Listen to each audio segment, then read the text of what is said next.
80 के दशक की जानी मानी एक्ट्रेस पूनम ढिल्लन आज 61 साल की हो चुकी हैं। अपने बेहतरीन फैशन सेंस से ये कई ट्रेंड लाई। वहीं पहली ही फिल्म में स्विम सूट पहनकर इन्होंने काफी सुर्खियां बटोरी। इनकी बोल्डनेस का अंदाजा इस बात से लगाया जा सकता है कि जब एक बार इन्हें पता चला कि पति का अफेयर है तो इन्होंने सबक सिखाने के लिए खुद भी एक्स्ट्रा मैरिटल अफेयर शुरू कर दिया था। मिस यंग इंडिया बनने, यश चोपड़ा के सामने शर्त रखने से लेकर शशि कपूर से थप्पड़ खाने तक, आज जन्मदिन पर जानिए पूनम ढिल्लन से जुड़े कुछ किस्से। पूनम ढिल्लन का जन्म 18 अप्रैल 1962 को कानपुर, उत्तर प्रदेश में हुआ था। इनके पिता एयरफोर्स में एयरक्राफ्ट इंजीनियर थे। पढ़ाई के दिनों में पूनम बेहद सीधी सादी लड़की हुआ करती थीं। जब पूनम 8वीं क्लास में थी तब राजेश खन्ना एक शूटिंग के सिलसिले में कानपुर के माउंट व्यू होटल में ठहरे थे। स्कूल की सारी सहेलियों ने शूटिंग देखने के लिए पूनम को राजी कर लिया और वो होटल पहुंच गईं। राजेश खन्ना अपनी टीम के साथ चाय पी रहे थे कि उनकी नजर दूर खड़ी पूनम पर पड़ी। काका यानी राजेश खन्ना ने इशारा कर उन्हें पास बुलाया। घबराते हुए पूनम पहुंची तो उन्होंने कहा, तुम्हारी आंखें बहुत खूबसूरत हैं, क्या मेरी फिल्म में काम करोगी? ये सुनकर पूनम दंग रह गईं और कहा, मैं बहुत छोटी हूँ और अभी सिर्फ पढ़ाई कर रही हूँ, फिल्मों में काम नहीं करूँगी। ये कहकर पूनम वहाँ से निकल गईं और सारी सहेलियाँ देखती रह गईं।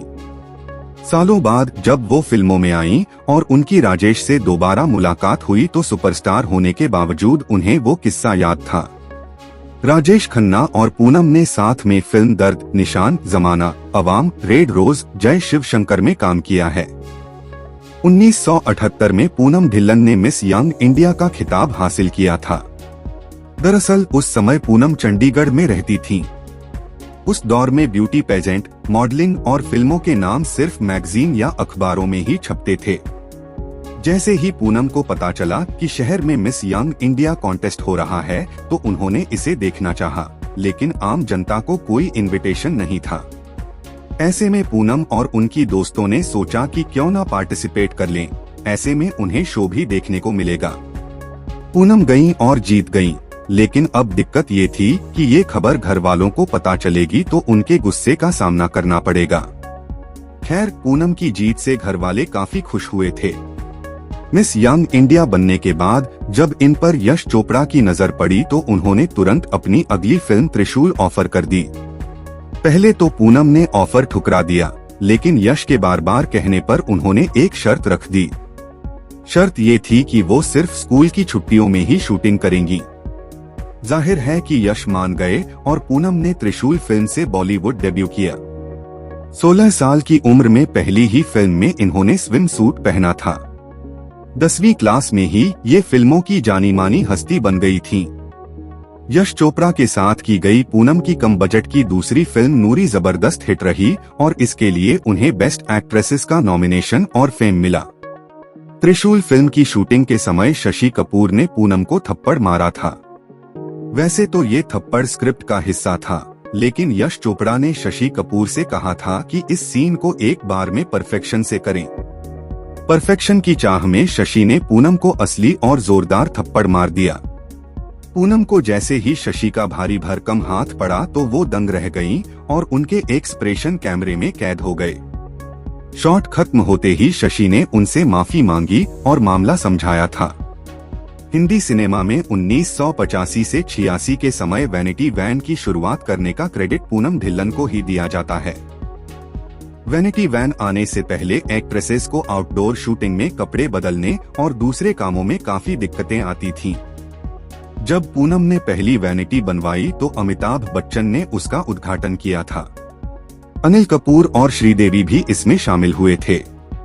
आज भी कई एक्ट्रेसेस पूनम को वैनिटी वैन का कल्चर लाने पर शुक्रिया अदा करती हैं। 1988 में एक करीबी दोस्त की होली पार्टी में पूनम की मुलाकात प्रोड्यूसर अशोक ठाकेरिया से हुई थी। पूनम पार्टी में गुमसुम बैठी थीं कि तभी अशोक ने उन पर एक बाल्टी पानी डाल दिया। पूनम पहले तो डर गईं, लेकिन बाद में दोनों की दोस्ती हो गई। दोनों अच्छे दोस्त बने और फिर एक दूसरे के साथ समय बिताने लगे। एक दिन बातों बातों में अशोक ने पूनम के सामने शादी का प्रस्ताव रख दिया और वो राजी हो गई। 1988 में पूनम ने अशोक ठाकेरिया से शादी कर ली, जिससे इन्हें 2 बच्चे, बेटी पालोमा और बेटा अनमोल हैं। शादी के कुछ सालों बाद ही दोनों की शादी में दरार आ गई। जब पति ने पूनम से दूरी बना ली तो वो बुरी तरह टूट गईं। कुछ समय बाद 1994 में उन्हें पता चला कि अशोक का दूसरी महिला से अफेयर है। पूनम ढिल्लन को जैसे ही पति की बेवफाई की खबर मिली तो उन्होंने पति को सबक सिखाने के लिए जानबूझकर एक्स्ट्रा मैरिटल अफेयर कर लिया। हालांकि ये महज दिखावे के लिए था। आखिरकार तंग आकर पूनम ने 1997 में पति से तलाक ले लिया। दोनों बच्चों की कस्टडी पूनम को ही मिली थी। पूनम ढिल्लन को नूरी, रेड रोज, दर्द, रोमांस, सोहनी महिवाल, तेरी मेहरबानियां, समुंदर, कर्मा, नाम जैसी कई फिल्मों के लिए जाना जाता है। फिल्मों के अलावा पूनम 2009 में बिग बॉस का हिस्सा रह चुकी हैं, जहां उन्होंने दूसरा स्थान हासिल किया था। 2013 में ये एक नई पहचान टीवी शो में नजर आईं। एक्टिंग के अलावा पूनम मेकअप वैन बिजनेस से भी मोटी कमाई करती हैं।